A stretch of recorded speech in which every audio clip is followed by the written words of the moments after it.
let's get rid of these two clips. Delete. So here we are. Let's go back to the very beginning. And remember, we can move this around to navigate. And when this edge is all the way against this edge, you're at the very beginning. We want to be able to find and access files quickly. Now, when you record something, it's already going to be over here on the track. And I know you've seen me use it a couple of times, but I've got this media browser over here. And this was the thing that made me bang my head against the wall forever. I used to have to go into files, right? And so then I would go file, import, and then I would navigate through whatever, and then I would find my sound, and then I would get my sound, and then I would open my sound, and then I would go, is this right?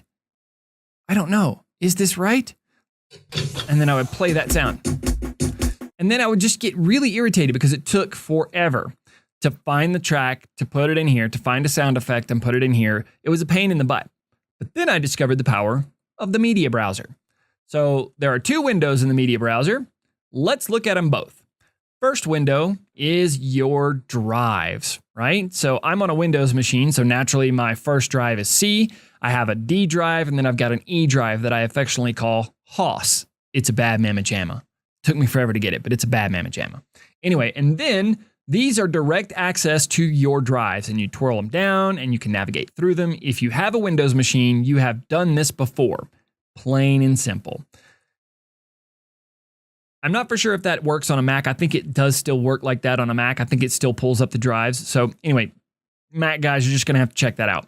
Then you have shortcuts. So your shortcuts are things you have added to your list to access quickly. For example, if I go into my drives and then I go into my D drive and then I go into my SFX drive and I click that, then I forgot there's nothing in there. I apologize. So I go over here to say my pro scores, right? And then I grab this guy and I twirl him down and I want to get this drum hit, right? And I'm going to access this folder real fast. I could just right click it and go add to shortcuts. It's pretty simple, right? So once again, you can go through your drives and find the folders that you are going to be accessing on a regular basis. Once you find them, you click on this and it shows up over here, and then you click on that and you right click and you go add to shortcuts. I'm not adding that to shortcuts. The shortcuts folder is fantastic. These are all the things that you access on a quick basis. So let's go SFX. I come to this folder, I can't tell you how much. This is like my #1 folder. Let me stretch this out so that we can see it a little better. So SFX is the parent folder. Here's all the subfolders in there, and then I can twirl down and I can find... yeah, she's pretty mad. I can find all the different stuff that I need. Once I find my clip, I take it and I drag it over into my timeline. But there's a different one of these things, and it's called files. And people tend to get this confused a lot. So there is the media browser, and then there is files. The media browser is where you find all the media you're going to use that is on your computer. It is what is on your hard drives, your portable drives, your whatever. This is where you find all the media. Files is all of the media that you have used in this track or in this, I guess, file, right? So any of these tracks, anytime you drag a clip onto the timeline, it shows up here. It shows up here in the file section. Okay, so let me zoom in just to kind of illustrate. I'm going to hit the plus key, plus.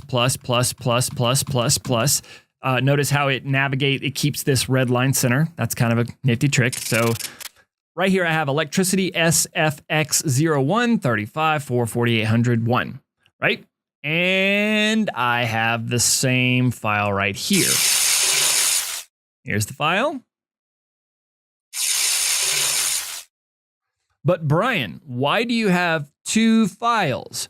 Well, do you remember when we went over here and we created a multi-track session? We went file, new, multi-track session. And I told you to leave this at 4800.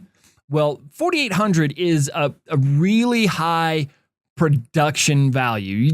You like to keep things at 4800, okay? But this particular file is only 44,100. So it has to upgrade the file to match this. All right. I'm not going to get into the specifics. You don't really need to know why, but that's why there are duplicates. Okay. So there's the 4,4800 and then there's the 4,4100. It does it itself. You don't have to do anything. So let me show you. Let's run through that one more time. So I'm going to pull this Electricity SFX 417 in. Okay. I'm going to drag it and I'm going to put it over here. Let me stop this sound. Okay. It can get a little annoying after a while. Okay. So once I pulled that file in, let's go back over here to the files.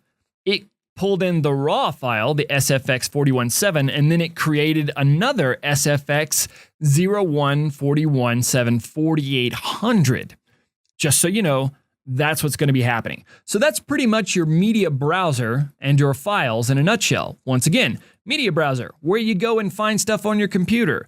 Files, the stuff that's been put into this file. Plain and simple. Okay, next, we're going to talk about the mixer. See you in the next video.